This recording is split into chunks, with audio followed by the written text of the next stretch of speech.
Nú á dagskránni sem skýrsla og tillögur C-nefndar. Fyrri tillögurnar lúta að utanríkismálum og þar eru tillögur sem voru kynntar á 11. ráðsfundi og þar eru lagðar fram til afgreiðslu og ég vil byrja varaformann nefndarinnar Írisi Lind Sæmundsdóttur að fylgja þeim úr hlaði. Gjör svo vel, Íris.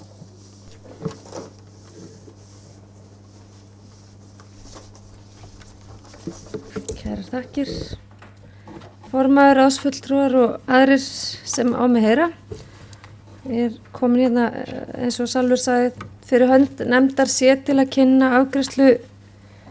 kynna tillögur okkar til afgreiðslu á kafla utanríkismál. Eins og kom fram þá var kaflinn upphaflega kynntur á 11. fundi ráðsins þann 3. júní síðastliðinn og hefur legið frammi bæði á netinu og hérna okkar á milli síðan þá. Eins og ég nefndi og eins og kemur fram í skýringum með kaflanum þá náttúrulega stjórnarskráin mjög fáorð utanríkismál og nefndinni þótti mikilvægt og það var hljómgrunni fyrir því í ráðinu að fara aðeins, kveða aðeins nánar á meðferð þeirra og ýmis atriði í tengslum við það og til dæmis samspili milli löggjafans og framkvæmdavalds, aðkomu þingsins að ákvarðanatöku á þessum vettvangi, heimildir þess til að gefa framkvæmdavaldinu bindandi fyrirmæli á ákveðnum sviðum og einnig að festa í sessi ákveðnar meginreglur sem að nú eru gildandir og hins vegar óskrifaðar og óljósar að vissu leyti.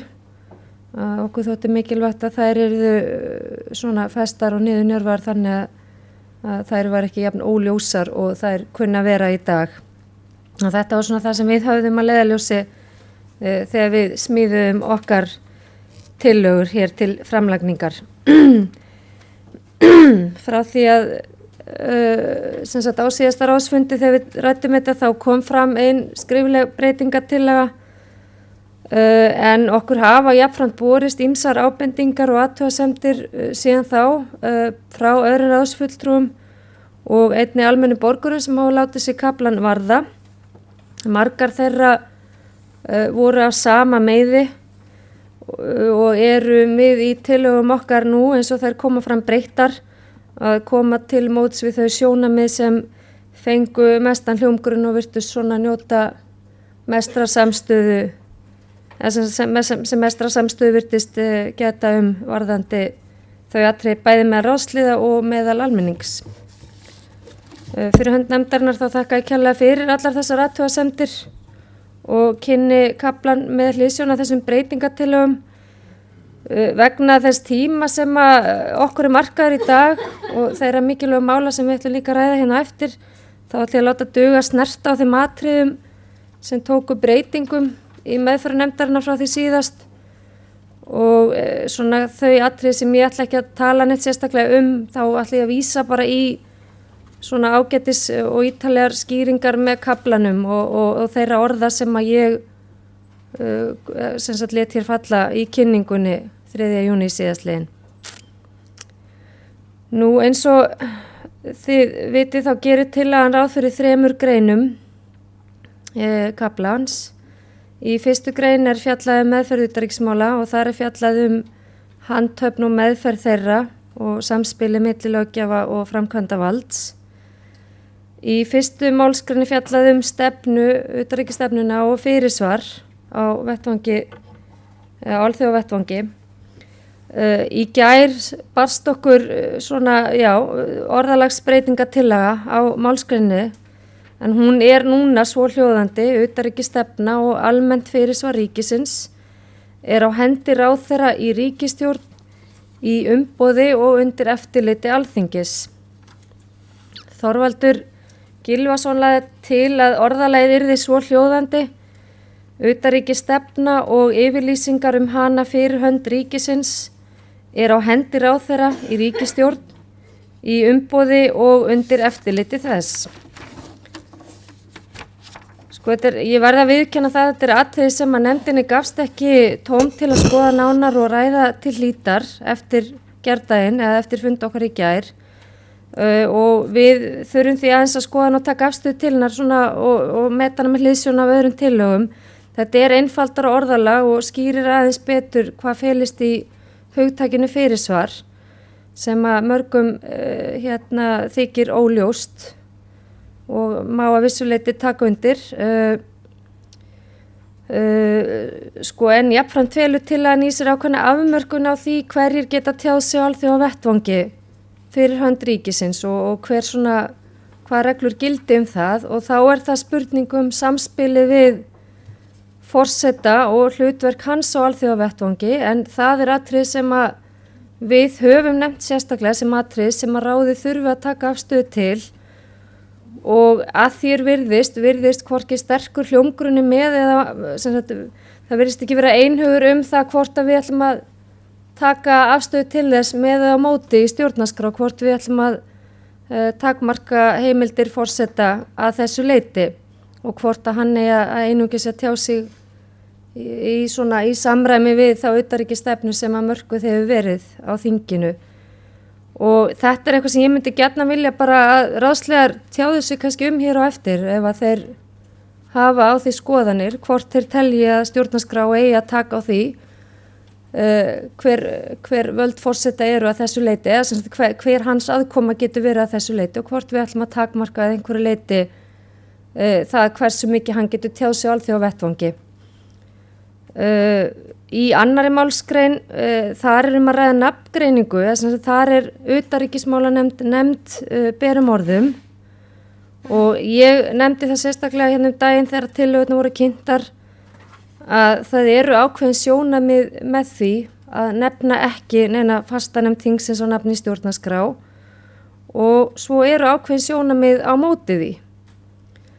Nú til að koma til móts við fyrrgreinda sjónarmiði að nefna ekki utanríkismálanefnd berum orðum mætti skoða að hugsanlega notast við orðalagi nefndin sem fer með utanríkis- og varnarmál og það er ákveðin skoðanamunur í ráðinu það hvort við ætlum að nefna nefndir berum orðum á nefn í stjórnarskrá eða ekki og ég myndi bara gjarnan vilja einmitt að þetta væri tekið upp hér líka þetta að fólk leti í ljós skoðun sína á þessu með eða á móti nafngreiningu þannig að það geti kannski gefið okkur smá leiðaljós í vinnunni framundan bæði hvað varðar utanríkismálanefnd og svo aðrar fastanefndir sem að hugsanlega kunna að þurfa einhvers konar greiningar í eða ég þarf að huga að kannski í stjórnarskránni.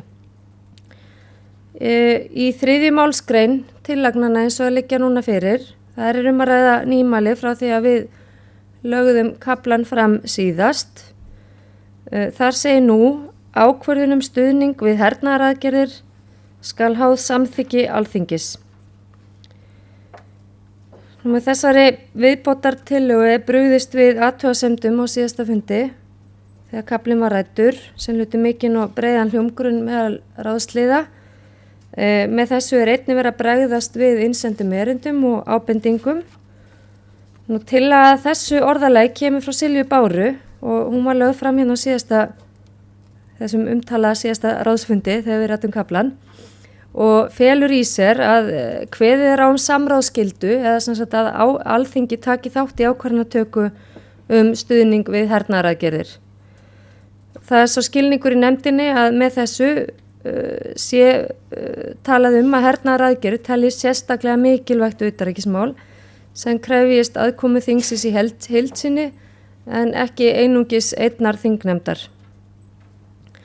Að baki orðalaginu hernaðaraðgerðir felst svo skilningur annars vegar að geti verið að ræða átök milli tveggja ríkja eða fleiri þar sem vopnbeiting á sér stað og hins vegar átök milli tveggja eða fleiri stríðandi fylkinga innan eins ríkis eða yfir landamæri ef því er að skipta. Það er ekki skilyrt að þetta séu vopnuð átök milli tveggja ríkja eins og við á hugtaki stríð sem er að vissuleyti örlítið þrengra heldur en hernaðaraðgerðir. Það er rýmra. Nú í annarri grein og það er samhljóða orðalagsbreyting gerð á 3. grein. Þar að ræða minniháttar orðalagsbreytingu í 2. grein 1. málslið þar sem sagði áður ráðherra gerir samninga við önnur ríki en nú segir þar ráðherra gerir alþjóðasamninga fyrir hönd ríkisins. Í upphaflegri tillögu frá nefndinni var gert ráð fyrir að samningar við önnur ríki væru svokallaðir þjóðréttarsamningar. Í tillögum okkar vorum við að leitast við að nota einfalt orðalag sem við töldum að hugsanlega geti samræmst betur almennum málskilningi. Það hafa hins vegar komið fram ábendingar að samningar við önnur ríki kunna vera of þröngt hugtak og ná ekki utan það sem að felist í hugtakinni þjóðréttarsamningar. Enda eru þjóðréttarsamningar samningar bæði við önnur ríki, alþjóðlega stofnanir og aðra þá aðila sem að hafa öðlast stöðu sem þjóðréttaraðilar á vettvangi þjóðaréttarins. Og þar má til dæmis nefna Rauða krossinn sem að hefur að vissu leyti öðlast stöðu sem þjóðréttaraðili á þeim vettvangi. Þannig að það er mikilvægt að ná yfir þetta allt og nú leggjum við til að notast verði við orðið alþjóðasamningar frekar en samningar við önnur ríki. Það er samt rétt að vekja athygli á því að það er áfram sjálfstætt athugunarefni hvort þetta sé fullnægjandi orðalag. Enda hefur líka verið bent á það að þjóðréttarsamningar séu alþjóðasamningar en hugsanlega er ekki allir alþjóðasamningar þjóðréttarsamningar. Og þetta eru flókin hugtök hugsanlega og kunna lagalega að vera skýr en fyrir almenna borgara sem eru ólöglærðir og kannski þekki ekki mikið til í þjóðaréttinum eða stjórnmálafræðinga sem vinna á þessum vettvangi, þá er þetta eitthvað sem að getur skipt máli og nefndin leggur til að þetta verði eitthvað sem sérfræðingar verði fengnir til að gefa mat sitt á til að hafa þetta skýrt. Nú í 3. grein er samsvarandi, eins og ég sagði, orðalagsbreyting. Þar leggjum við til að notast hefur orðið alþjóðasamningar í staðinn fyrir samninga við önnur ríki. Í upphaflegum tillögum okkar hljómaði 1. málsliður 3. greinar svo: heimilt er að gera samninga við önnur ríki sem fela í sig framsal ríkisvalds til alþjóðlegra stofnana sem Ísland á aðild að í þágu friðar og efnahagssamvinnu. Eftir breytingu hljómar málsliðurinn svo: heimilt er að gera alþjóðasamninga sem fela í sig framsal ríkisvalds til alþjóðlegra stofnana sem Ísland á aðild að í þágu friðar og efnahagssamvinnu. Og þetta er bara hér eða við sömu sjónarmið og viðeiga aðra greinina. Nú ég hef þá lokið yfirferð yfir tillögurnar eins og þær liggja fyrir nú og tel samt rétt að vekja athygli á því að okkur bárust í gær eftir opinn nefndafund síðdegis ýmsar ábendingar og athugasemdir og það verður eins og bara tíminn bara leyfði því miður ekki að við í nefndinni færum ítarlega yfir þær og taka til þeirra afstöðu. Mig langar því að biðja þá ráðsliða sem að hafa komið með ýmsar ábendingar sem að hafa verið gagnlegar og góðar að ítreka þær og jafnvel gera breytingatillögur ef því er að skipta. Þannig að ég þakka fyrir gott hljóð og vænti sem áður góðra umræðina. Takk fyrir.